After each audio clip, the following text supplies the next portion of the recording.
Salut les gens, c'est Yorick de Team, j'espère que vous allez bien. Alors aujourd'hui, une nouvelle vidéo Tech Deck. Donc voilà, je vais vous présenter le deck qui m'a permis de gagner mon dernier tournoi. Donc c'est un deck Beerus. Voilà. J'ai gagné des petites protège cartes. Et voici. Donc on va commencer la Tech Deck de suite. Donc le leader Beerus, tout d'abord. Alors son effet, c'est que quand cette carte attaque et que vous avez 3 sources d'énergie ou plus, choisissez jusqu'à une carte de combat de votre adversaire avec un coût d'énergie de 2 ou moins et mettez-la KO. Donc ça veut dire que la plupart du temps, tour 2, il peut déjà attaquer et mettre KO des cartes à 2 énergies ou moins. Donc tout ce qui est les cartes à evolve comme le Goku, le Saiyan King Goku, il y a le Broly, tout ce qui peut evolve quoi, qui coûte 1, ou aussi les moteurs de pioche. Pour les autres decks Beerus aussi, je vous montrerai une carte, c'est le Gowasu. Ben ça permet de le détruire, du coup on ralentit l'adversaire, donc c'est très très fort, voilà. Et de l'autre côté, du coup, il a toujours la même capacité, sauf que maintenant il peut break des cartes, break donc détruire, mettre KO, des cartes de coût 3 ou moins, et plus 2 ou moins, donc vous pouvez mettre KO des Tenshin Han, vous pouvez mettre KO des Cell, vous pouvez mettre, voilà, il y a une grande panoplie de cartes que vous pouvez mettre KO grâce à cet effet. Après, l'autre effet qui est quand même très fort, parce que dans le deck, c'est vrai que ça m'arrive assez souvent de le faire, c'est l'activation principale. Pour 16 énergies incolores, vous pouvez gagner, vous passez cette carte en mode inertie et vous remportez la partie. Point. Voilà, c'est la fin. Pour 16 énergies. Tour, je crois, vers le 7-8, la plupart du temps, on arrive à le faire. Voilà, je vais vous expliquer comment maintenant avec mon deck.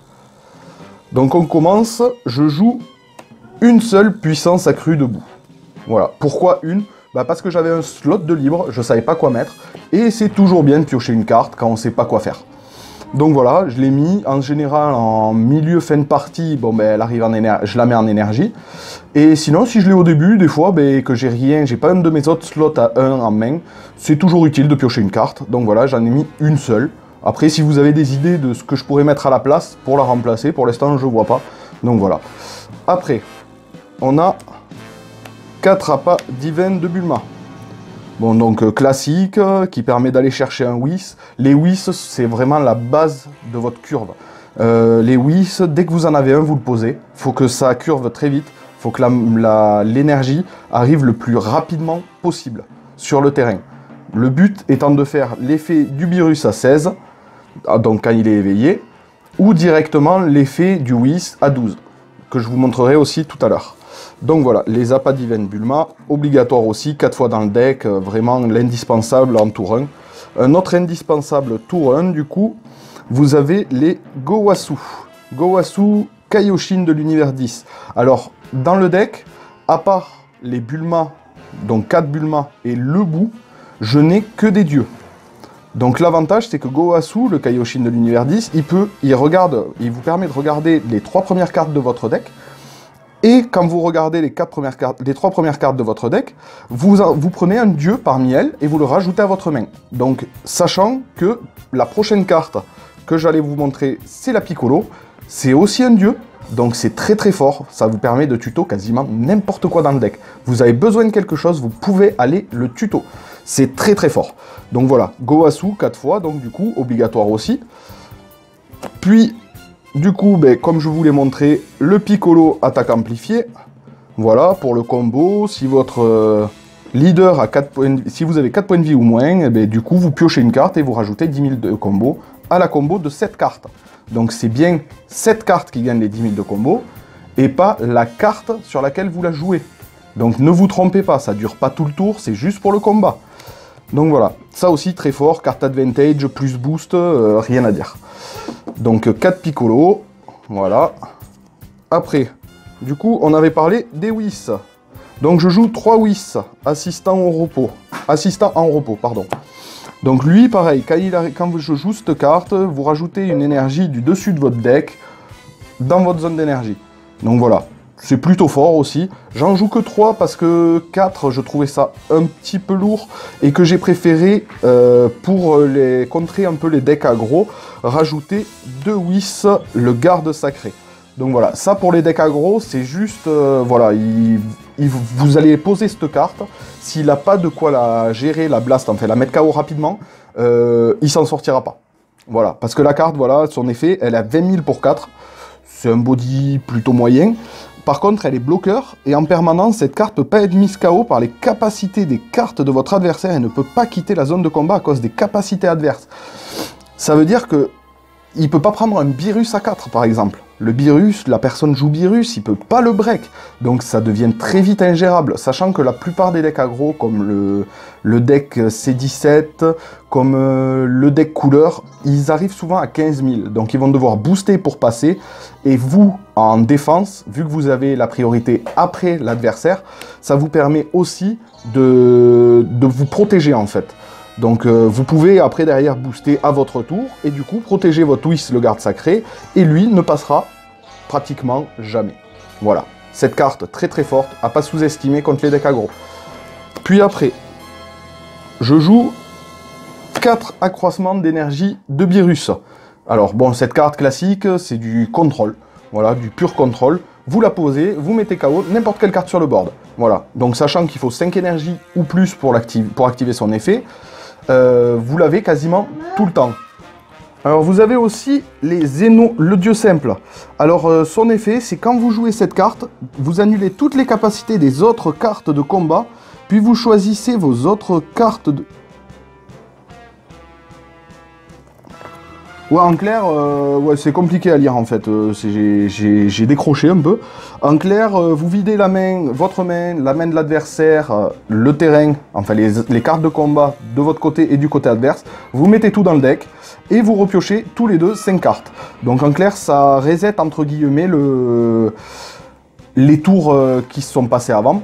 Donc voilà, par contre, à faire uniquement quand vous avez au moins, mais vraiment au moins, 10 énergies, de pouvoir continuer à jouer derrière, parce que si vous le jouez pour 7, quand vous avez 7 énergies, l'adversaire va se retrouver avec toutes ses énergies de libre, sa main assez garnie, parce qu'il aura quand même 6 cartes, sans compter la pioche du leader s'il est éveillé, etc. Donc voilà, je vous conseille vraiment de le faire quand vous vous retrouvez vraiment en danger. La plupart du temps, moi je le mets en énergie, mais quand vous êtes très très en danger, voilà, ça peut sauver une partie, ça m'en a déjà sauvé une. Donc voilà. Alors les Zénos, après, il y a 4 grands prêtres, dieux des dieux. Donc cette carte, c'est juste la carte du deck qui permet d'aller encore plus vite. Vous allez user et abuser de vos dieux avec. Donc voilà, son effet, donc elle a double frappe pour 20 000, pour 7, donc 2 bleus. Alors son effet, c'est quand vous jouez cette carte, si votre leader est un dieu, choisissez n'importe quel nombre d'autres dieux présents dans votre zone de combat et rajoutez-les à votre zone d'énergie en mode inertie. Donc en clair, vous la jouez souvent, vous êtes à 9 énergies, on va dire. Vous avez un peu de board, vous avez 2-3 Goasu sur le board. Allez, on va dire au moins 2 Whis. Donc ça fait déjà 4 énergies potentielles quand vous jouez cette carte en plus. Donc vous êtes à 9 énergies, vous en rajoutez 4, vous passez à 13. C'est très très fort. Du coup, vous savez qu'au tour d'après, vous passez à 14, vous pouvez jouer un Whis à 12, vous pouvez jouer ce que vous voulez. C'est vraiment fou. Par contre, voilà, comme pour le Zéno, je vous conseille quand même de pas la jouer quand vous avez tout pile cette énergie, parce qu'après, vous n'avez plus rien pour vous défendre, et ça peut aller très vite. Vous êtes un jeu qui stall. Votre but, c'est vraiment de prendre votre temps. Vous ne tapez jamais l'adversaire en aucun cas.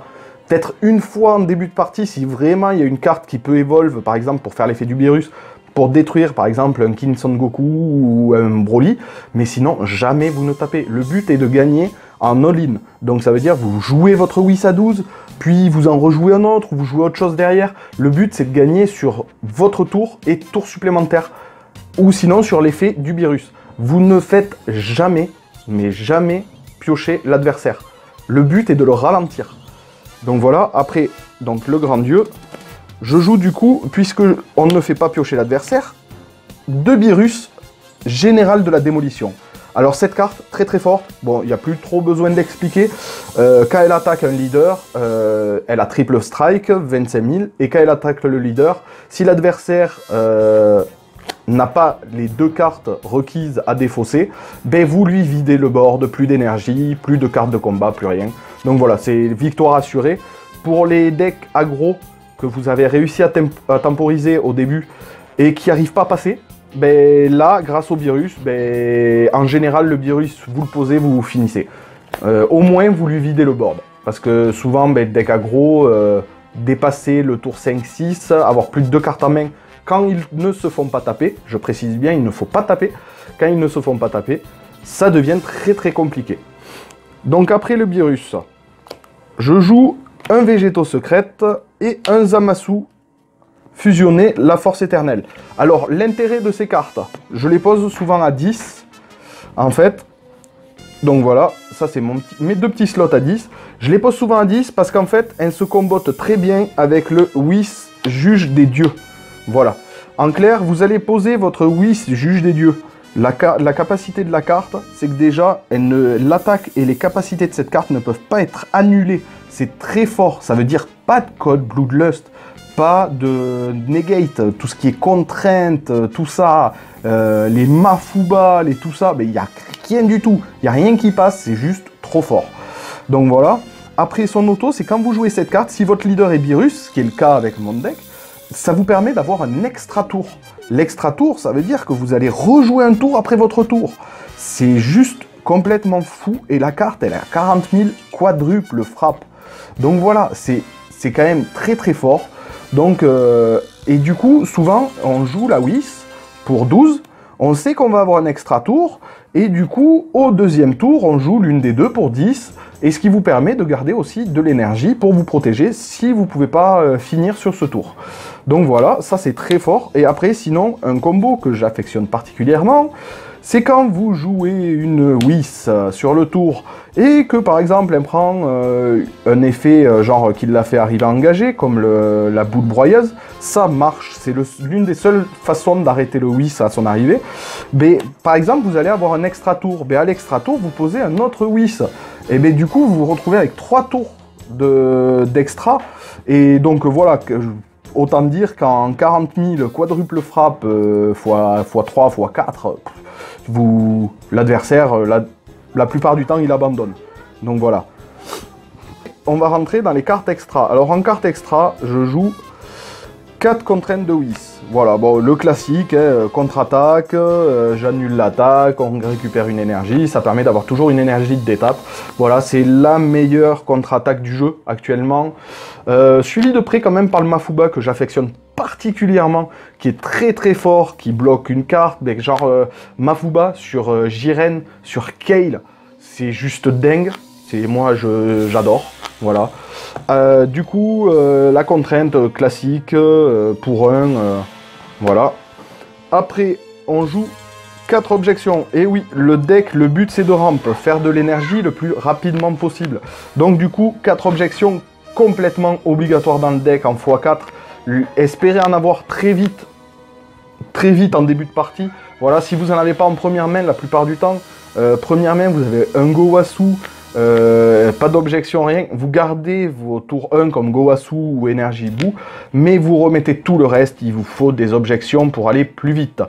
Sinon, si vous vous retrouvez à devoir finir tour 9, souvent c'est vous qui vous retrouvez en galère. Alors que tour 7, grâce aux objections, ça permet d'avancer beaucoup le schmilblick. Après, du coup, on va rajouter, du coup, comme je vous le disais, 2 Mafuba. Alors, contre-attaque, carte de combat. Voilà, c'est très très fort. L'adversaire attaque, vous lui faites un Mafuba. Sa carte de combat, elle est bloquée pour les 2 tours suivants.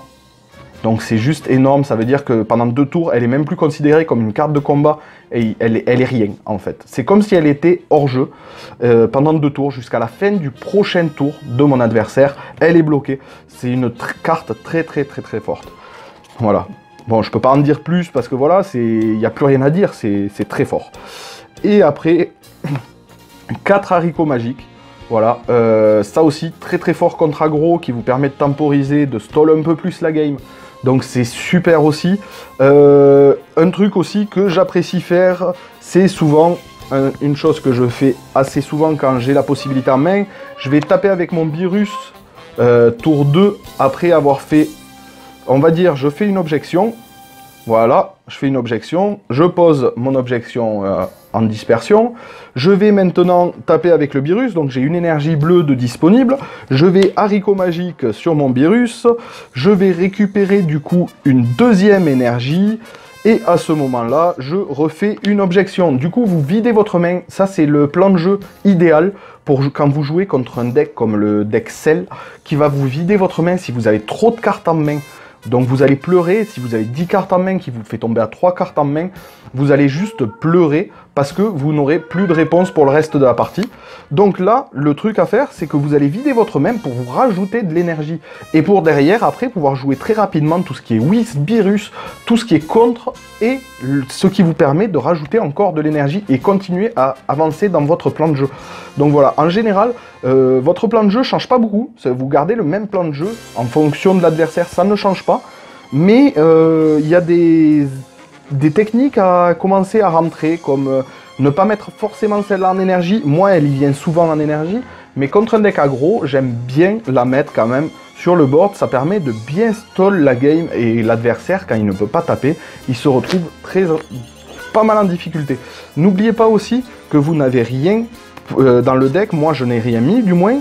C'est dans le side, dans le deck de base, j'ai pas. Vous n'avez pas de quoi éveiller rapidement votre leader. Donc, ne posez pas ce whiz trop vite. Parce que si vous le posez trop vite, après, vous n'allez pas pouvoir éveiller. Et si vous tombez contre un autre deck qui stall un petit peu, ou même un deck rapide, mais qui se retrouve bloqué par votre whiz, vous ne pourrez pas éveiller votre Beerus. Et du coup, vous n'allez pas piocher à chaque attaque, et vous n'allez pas pouvoir faire son activation principale à 16. Donc voilà, j'espère que, du coup, la vidéo vous aura plu. La vidéo t'a plu, n'hésite pas à mettre un petit pouce bleu, si ce n'est pas le cas, tu as le même pouce en rouge, tu peux t'amuser à appuyer dessus. En attendant, si tu veux rien rater de mes prochaines vidéos, n'hésite pas à t'abonner et à mettre la petite cloche des notifications et tu rateras rien. Tchuss!